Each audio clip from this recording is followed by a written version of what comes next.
lives are shaped by what we love, by Odyssey. This is Democracy Now!, democracynow.org, The War and Peace Report. I'm Amy Goodman with Juan Gonzalez. Our guests, Kai Wright, editorial director of Color Lines magazine, fellow at the Nation Institute, and Rob Johnson, director of the Economic Policy Initiative at the Franklin and Eleanor Roosevelt Institute. Juan?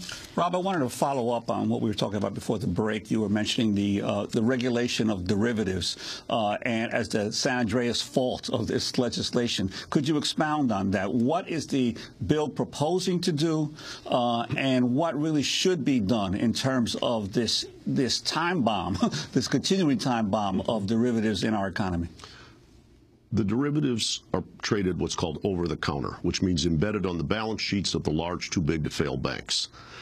Too big to fail is intimately connected, therefore, to derivatives. Derivatives that are complex, opaque, difficult to price, put the system at risk, but they make enormous profits for the 5 largest banks. 5 largest banks control about 97% of the derivatives market. You get to a place where they allow these complex things to continue. The next time the system is shocked, everybody will scurry around not knowing what they're worth, knowing what the other banks are worth, and the credit market can continue to freeze up. They need to make very substantial changes where all derivatives are put on exchanges and cleared, prices marked twice a day, and customers can see what does a derivative contract trade for. They're going to look up on an electronic screen just like they do for foreign exchange or interest rates. The opaqueness is directly connected to the profitability of the banks, and it's directly connected to the risk of the system. And most people don't realize how big the derivatives market is compared to the regular banking system. Could you give our viewers and listeners a sense of the proportionality we're talking about? The notional value of derivatives by the top 25 banks is about $300 trillion. American GDP is $15 trillion. So I think that's roughly 20 times the size of the American economy.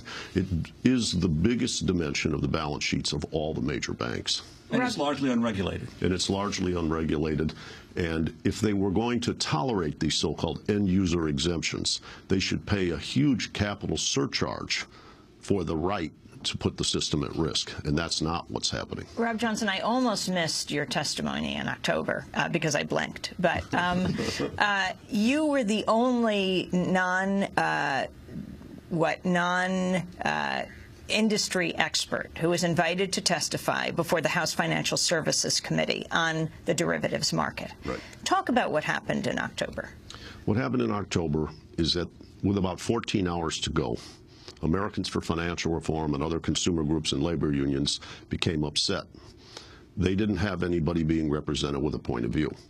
Michael Greenberger, who's a greater expert than I am on this, was considered someone they wouldn't accept. I have worked both for the Republican and Democratic Party earlier in my career, so both parties would accept me. I came in, testified.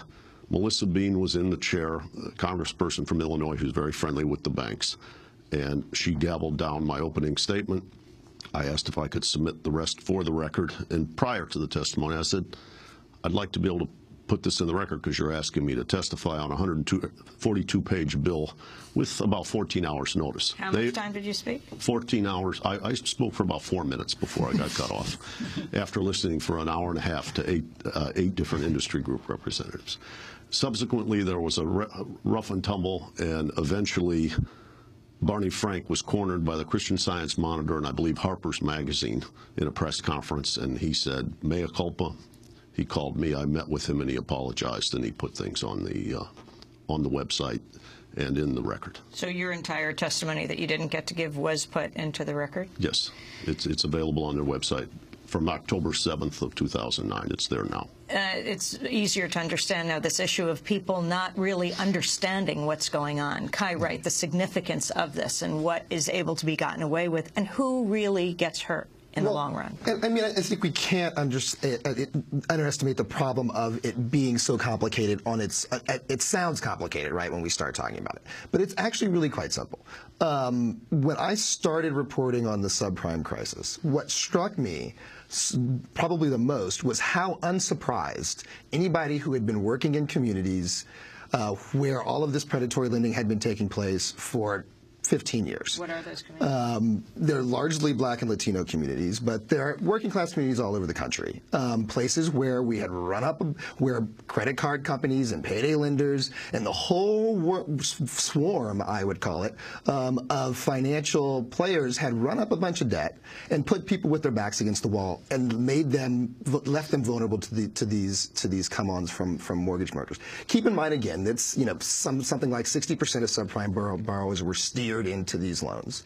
So the people who were working in these communities were not at all surprised when the world looked up and said, "Oh my God, we could have never seen this coming." They said, "Yeah, we could. We said it was coming. We told you it was coming. Here's the testimony that we gave to our state legislatures, the community advisory board of the Fed. Here's the testimony we gave to the Fed saying that this was going to be a problem." The problem is nobody acted. And nobody acted because it wasn't in anyone's interest to protect consumers. All of the existing regulators, their interest is in protecting the health of the banking sector. That doesn't mean they're bad people. Well, they may or may not be bad people. But their job is not protecting consumers. And so the goal here is to create something that actually protects consumers. And if that thing has to answer to the regulators who ignored all the people who were talking about this is a problem for consumers 10 years ago, then it's not going to do it. And that's simple. That's straightforward. People knew this was going to happen. They said it was going to happen. The people responsible for stopping it didn't do it. And now we're putting those same people in charge of stopping it again. And Rob Johnson, in terms of warnings, the last couple of weeks, there have been a lot of the influential publications in the nation have been resurrecting the discussion about the dangers faced by the Social Security system. A front-page article in today's New York Times saying for the first time this year it appears that Social Security will pay out more to recipients than it will be taking in. And they're claiming that the economic crisis, the number of people that are unemployed, are exacerbating the situation because there are not as many people paying into the system. Your sense, it appears that the Obama administration has been sending signals for quite a while that it intends to tackle the, quote, Social Security crisis. And I'm wondering your thoughts on that, the crisis and its relationship to the general economic crisis the country's facing. Juan, you're right that a drumbeat is building. A bipartisan deficit reduction committee is building. I experience a great deal of outrage. For us to look at the debt growth from this banking crisis, what economists call the debt to GDP ratio, it's gone from about 40%, they predict it'll go to 85%, more than doubling. The deficit hawks, when we were doing bank bailouts, took a vacation underwater.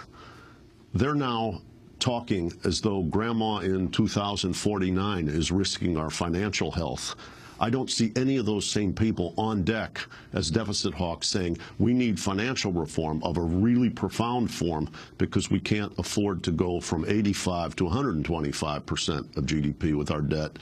And this stuff really does matter. It matters to roads, bridges, schools, senior aid, and health care. Just like the health care bill, which pads the profits for all of industry, then we'll complain that Medicare costs are out of control. It's not because grandma is consuming too much medicine. It's that we don't have a competitive system in healthcare provision, healthcare insurance, or in pharmaceuticals. This is a problem of governance. It is a problem mathematically, but the problem isn't with Social Security.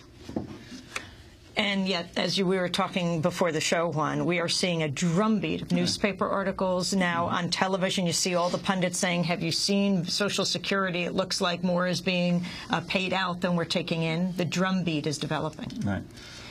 And my question, obviously, as we've discussed this before, the idea that a particular part of government services is costing more. It's never, for instance, raised about the Defense Department. That the Defense Department is costing too much, and we need to cut back on defense spending. Or that my alma mater, the hedge fund industry, pays 15% income taxes under what they call carry interest provisions rather than true income taxes. Warren Buffett even jokes about this. He says his income tax rate is lower than his secretary's. If Bush's privatization of Social Security had gone through, would it have been wiped out in the financial crisis?